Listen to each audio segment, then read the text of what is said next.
At the age when a man is supposed to have a clean explanation for his life, I still had excuses. I used to say I had been practical. On darker nights, I said I had been unlucky. Both versions covered the same smaller, uglier truth. I did not lose my life in one big failure. I kept handing it over in little postponements. I did not gamble the rent, burn a marriage down, or wreck a career in some loud, unforgettable way. Failure, at least, has shape. It leaves smoke. People can point to it. My problem was softer and more embarrassing. I kept waiting so long to commit that eventually my life hardened around indecision, and everyone, including me, began calling that steadiness. The town I came from rewarded men like that. It liked men who were dependable, low drama, and easy to predict. Same route to work, same coffee, same pew, same opinions delivered in the same tone year after year. There is safety in being that readable. There is also danger. A man can become so known in a small place that no one notices he is disappearing inside the version of himself they prefer. When I was 23, I had more options than courage. There was a drafting program I nearly entered. There was a cousin in Amarillo who said I could come work construction with him and sleep on his couch until I got my feet under me. There was a woman I loved enough to imagine following, but not enough apparently, to test myself against uncertainty. To people with nerve, 3 doors might look like freedom. To me, they looked like 3 permanent chances to choose wrong. So I did what fearful people do when fear has learned to speak politely. I waited for certainty. My father had raised us on caution polished into virtue. Measure twice. Hold steady. Don't leap until you can see the landing. He meant protection. What I inherited was permission to delay. By the time I understood the difference, delay had become my personality. Some evenings in the hallway of our house, with the refrigerator humming and television noise leaking from the living room, I would stand in the dim light and feel the ache of a life underused. Not miserable. Miserable would have forced action. This was quieter than misery. It was the feeling of having preserved yourself so carefully that your days no longer knew how to make use of you. Nothing had collapsed. That was the trap. When a life narrows slowly, there is never enough wreckage to force honesty. There is only the growing suspicion that later is beginning to behave a lot like never. And from the outside, I looked fine. Good job, good woman, good kid, mortgage paid, grass cut, no scandal, no sirens, no cautionary tale dramatic enough to make anyone sit me down and ask whether I was actually alive in my own life. People praised what they could see. I hid inside that praise for years, because a man can survive a long time on borrowed approval if he never has to answer to his own private voice for very long. The first time somebody named the pattern, I hated him for a full day, which is usually a good sign he was right. It happened in the warehouse break room over burnt coffee and a sandwich, sweating in wax paper. I was telling one of my familiar stories about a sales job I had almost taken a few years earlier. I told it the way I told everything important back then, with a shrug and a half smile, as though my own life were a thing I had only once overheard. A younger guy named Daniel looked up and said, "Every time you tell one of these stories, it sounds like you were standing on the dock watching your own boat leave." The room laughed. I laughed too, because men will laugh at an accurate wound before they admit it hurts. But the sentence stayed with me all afternoon. standing on the dock, watching your own boat leave. That was exactly the sensation. Not one missed chance. A procession of departures, jobs, places, people, ideas. I did not slam the door on most of them. That would have required commitment. I simply asked for a little more time, more evidence, more certainty, more favorable conditions, until the world got bored and moved on without me. Driving home that night in a thin November rain, I began to feel how humiliating the pattern really was. I had spent years believing my central problem was caution. Caution sounded mature. The real problem was that I preferred the embarrassment of delay to the embarrassment of decision. A wrong choice would have made me look foolish. No choice let me maintain the image of a thoughtful man trapped by complexity. Ellen was rolling dough when I got home, sleeves pushed up, flour on her forearms, kitchen warm from the oven. I told her what Daniel had said, because some part of me knew the sentence needed air. She listened, then asked the worst possible question. Was he wrong? I should have answered plainly. Instead, I got technical. Timing mattered. Opportunities weren't always good opportunities. Life was complicated. All true. None of it was an answer. She wiped her hands on a towel and said, "Sometimes I think you'd rather lose by delay than risk losing by decision." I took that like an accusation instead of an X-ray. For the rest of the evening, I banged dishes louder than necessary and moved through the house with the chilly dignity of a man convinced he had been misunderstood. But underneath the pride was shame, because she had not misunderstood me at all. She had described me exactly. I had built an entire self-image around being careful, and now two different people in one day had suggested that the carefulness was not prudence. It was refusal with better manners. That was the beginning of a new discomfort in me.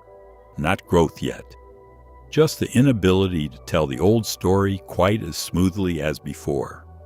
Once a man sees the cowardice hidden inside his elegance, he may still keep the habit, but he loses the innocence of not knowing what he is doing.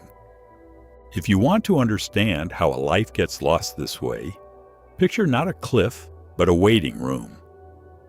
That was the emotional atmosphere of my 30s. Outwardly, I had all the respectable furniture of adulthood: wife, son, mortgage, church routine, a job with regular hours, a backyard grill, a set of tools arranged neatly on pegboard. Inwardly, I lived as if the real thing had not begun yet. I was always preparing to become decisive later, preparing to become braver later, preparing to choose once the conditions became worthy of a choice. In the top drawer of my desk at home, I kept a yellow legal pad with the word options written across one page in block letters. That page tells the whole story of me better than any apology could. Not choices, options. Choices require loss. They kill alternatives. They expose you to judgment. Options let you feel intelligent without risking anything. On that pad were notes for shop ideas, places we might move, I meant to call, courses I might take, side jobs I could start once the timing improved. The timing never improved. I just got older. Some nights, after Ellen and Michael were asleep, I sat at the kitchen table under the stove light and let my mind roam over future versions of myself. In my head, I could be a shop owner, a builder, a man living farther west under a wider sky, a father whose son saw courage in him instead of caution. Fantasy is generous with the undecided. It gives them the emotional taste of lives they have never paid for. That is part of its danger. You can feel almost alive in possibility and never notice how empty your real days are becoming. One Saturday, Ellen found the legal pad while clearing junk from the desk. Afternoon light was slanting through the blinds in dusty stripes. She flipped through pages and began reading my own handwriting back to me. Call Jim about shared shop space. Look into Tulsa. Ask about licensing. Start small. Save for truck.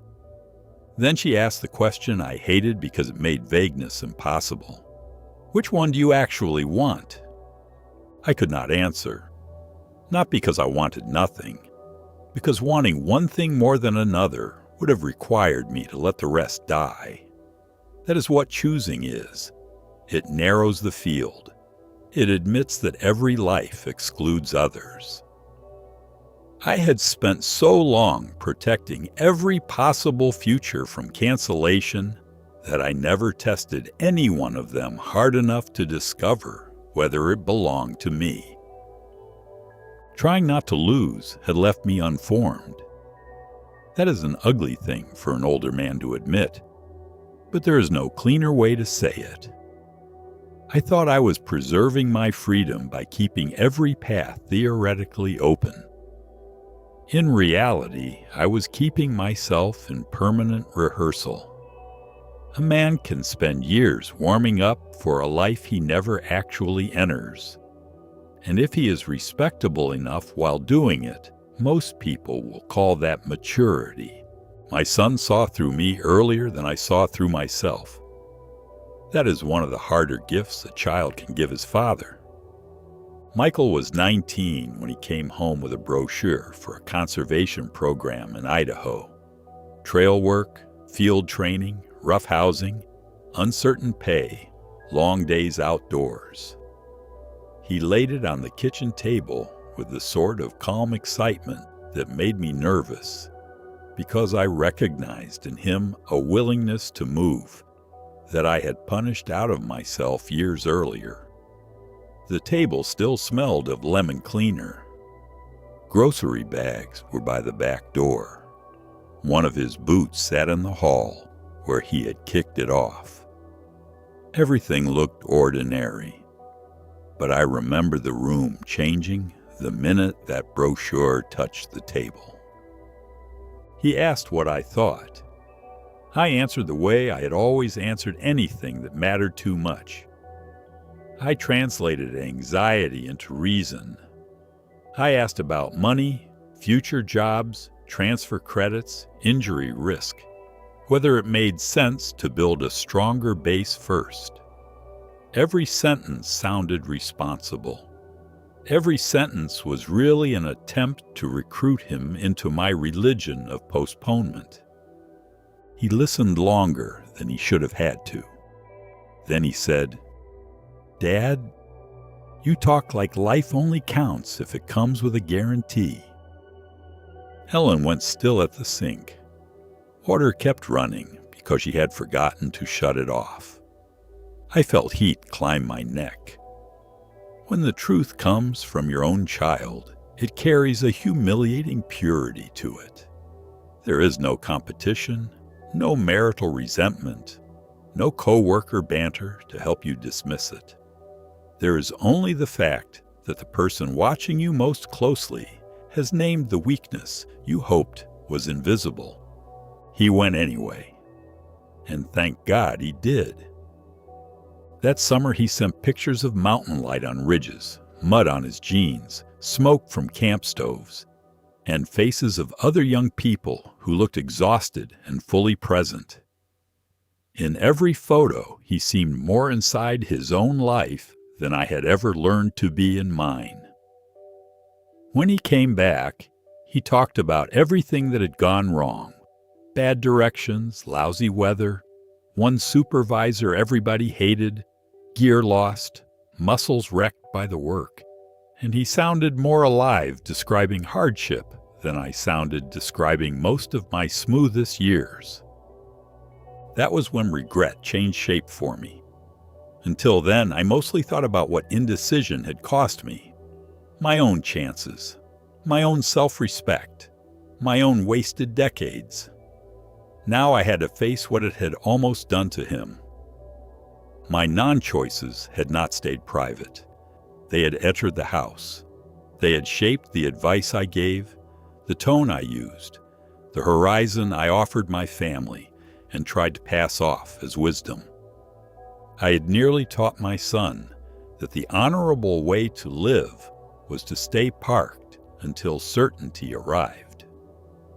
Seeing him refuse that inheritance was one of the few clean mercies of my middle years. The marriage damage came quietly enough that we could pretend for years that nothing essential was wrong. Ellen and I were not dramatic people. We did not scream across parking lots or break dishes or threaten to leave in language meant to wound. We survived on politeness longer than we should have, and politeness can become dangerous when it was the house style of two people avoiding the same wound from opposite sides. We knew each other's rhythms. I knew how she liked the coffee tin rolled down tight. She knew I hated the bright overhead light in the den after dark. We could move through a whole week with almost no visible conflict. From the outside, it probably looked like harmony. Often, it was only habit dressed in clean clothes. One October evening, we were folding lawn chairs after a church cookout in the backyard. Someone down the street was burning leaves, and the smoke drifted over the fence in soft waves. The sky had that early dark autumn feeling that makes everything look finished too soon. Ellen asked almost casually whether I would ever be willing to leave town for real if the right opening came. Not tomorrow, not recklessly, just if the right opening came. I answered with one of the most destructive words in my vocabulary. Depends. Depends on money. Depends on timing. Depends on Michael. Depends on the market. Depends on whether the place is right. Depends on whether we're ready. It sounded thoughtful. It was usually just delay wearing neutral colors. She kept folding chairs and asked, "Depends on what?" I started listing conditions. Insurance, housing, family, work, the usual parade of respectable reasons. Finally, she set one chair against the fence and looked at me with an expression I still feel in my chest when I think about it. Not anger. Worse. Tiredness. "I'm not asking if the stars will align," she said. "I'm asking if you ever choose anything before you're forced." What do you say when the person who knows you best names the central weakness of your character in one sentence? If you are honest, you answer. If you are the man I was then, you get defensive. I told her someone had to think about consequences. I said not every appetite deserved obedience. There are few things more self-serving than a frightened man dressing himself in the language of discipline. She did not fight. That made it worse. She just carried the chairs inside. It took me years to understand what hurt her most. Not that I lacked ambition in some flashy public way. It was that I would not commit to a future strongly enough for her to stand inside it with me. Living with an indecisive man means living with someone who lets life happen around both of you while calling the drift prudence. The marriage survives, maybe, but some deeper current never gets to run. And if you are not careful, one day you wake up and realize the person beside you has grown lonely in a house you both maintained faithfully. When Ellen got sick, uncertainty stopped being a philosophical nuisance and became a room we sat in together. Hospitals are good at stripping a man down to the plainest truth about himself. The waiting rooms are too cold, the coffee too bitter, the clocks too visible. There is nowhere for polished self-explanations to hide after enough hours under fluorescent lights. One evening, after a long day of tests, we sat in the parking garage with the engine idling because neither of us felt ready to go home. Rain ticked against the windshield, and the dash lights made our faces look blue and tired. Ellen had her hands folded in her lap. They looked smaller than I remembered. She asked, almost conversationally, "You know what I think your mistake was?" By then, we were too worn out for performance. I said no. She kept looking straight ahead and said, "You kept thinking not deciding would protect you from pain." There are sentences that sound less like criticism than a verdict already accepted by the court. That was one of them, because she was right. Somewhere deep in the plumbing of my mind, I had believed that if I refused to commit too strongly to uncertain futures, maybe uncertainty itself would spare me. Maybe disappointment would hit softer. Maybe failure would miss me. Maybe grief would have fewer handles to grab. It is hard to admit how childish that belief sounds once reality has disproved it. I did not answer for a long time. Then I said, the only honest thing I had left. "I think you're right." We sat there listening to rain and ventilation fans and the strange hollow acoustics of a parking garage after dark. Two aging people with more truth between them in that moment than we had managed in some entire years. It should not have taken illness to get me there. That is part of the sorrow. After she fell asleep that night, I sat at the kitchen table with one light on and thought about the shape of my life. Not the events, the shape. The repeated turning away from commitment unless circumstances cornered me first.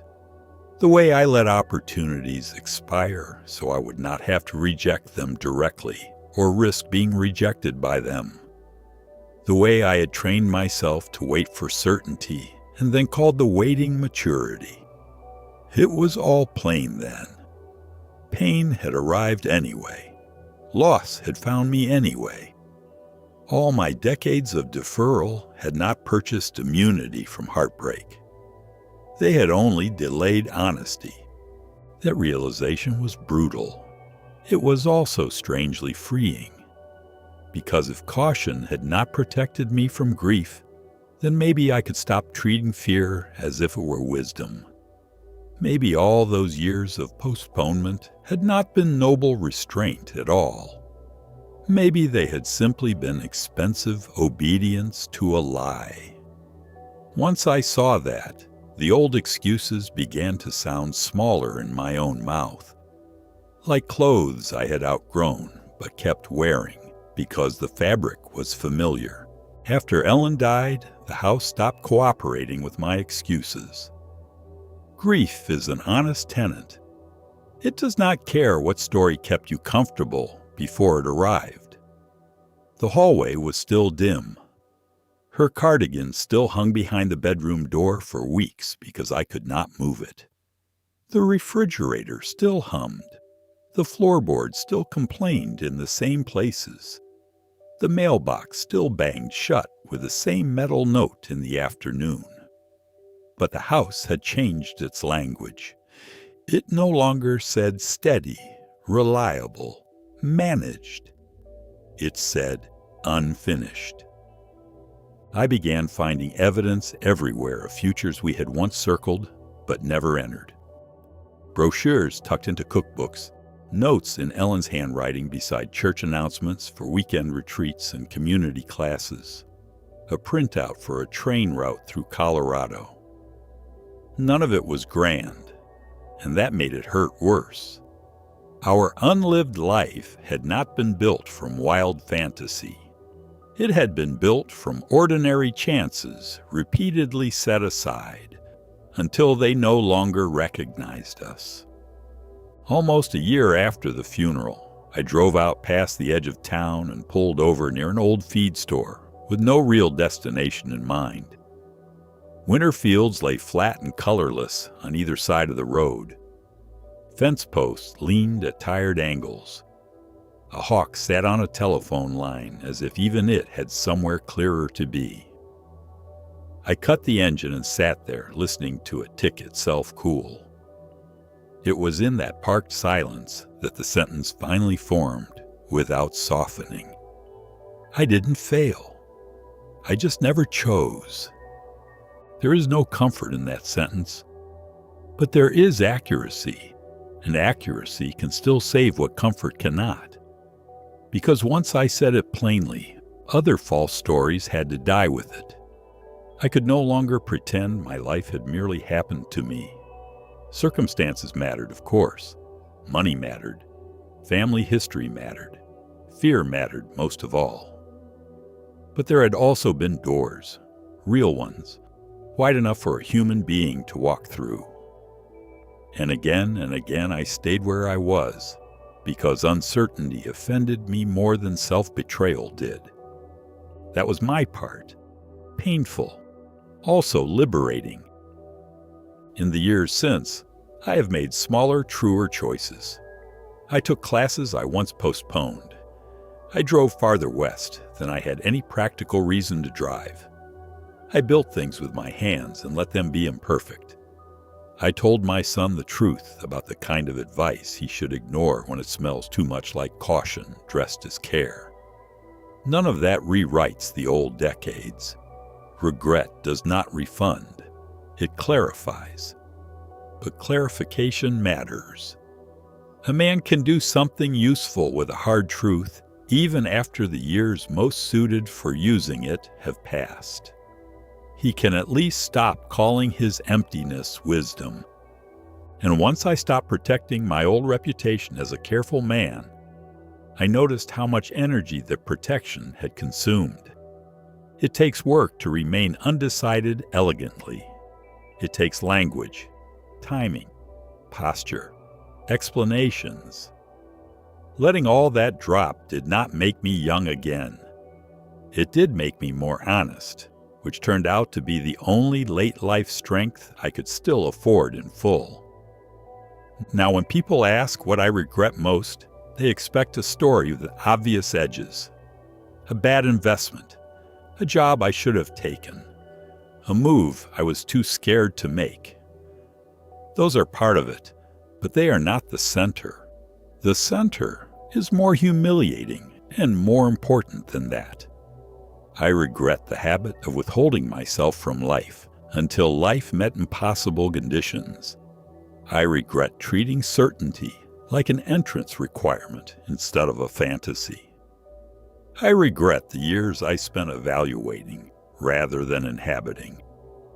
There is a cemetery on the north side of town where Ellen is buried under a maple that drops little spinning seeds in spring.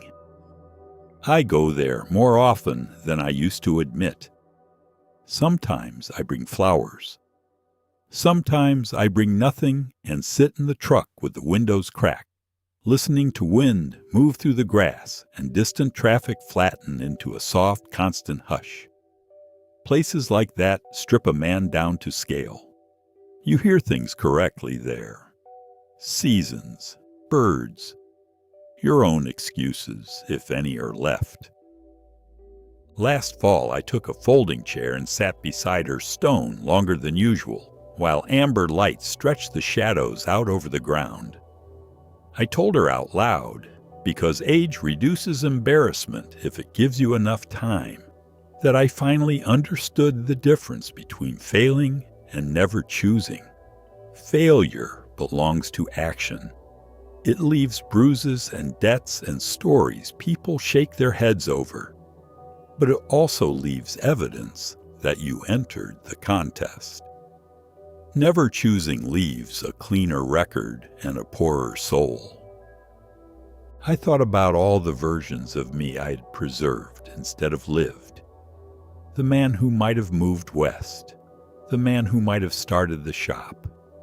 The man who might have said yes more often, answered faster, risked looking foolish in exchange for feeling present. None of those men are fully recoverable. That is simply true. But the old mistake would be to hear that and decide nothing remains worth choosing now. I know better than that. Better late is still better. So I keep one small rule now. When something matters and fear is the loudest voice in the room, I do not automatically give fear the deciding vote. That may sound simple-minded to people who think old men should have tidier wisdom. I don't.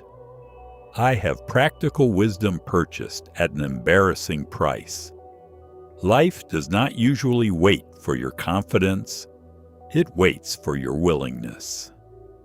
The irony is that actual choices have not ruined me. They have unsettled me, inconvenienced me, exposed my weak spots.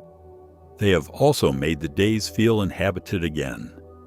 When I build something, drive somewhere unknown, answer plainly instead of vaguely, or sign up for something before I feel fully prepared, I feel a charge that has almost nothing to do with success.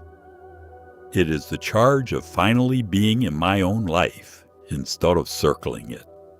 That is what I wish I had understood younger. Choosing badly hurts, but choosing nothing hollows a person out more completely than failure ever could. I learned that late. Late is still a kind of mercy, just not the kind most men pray for.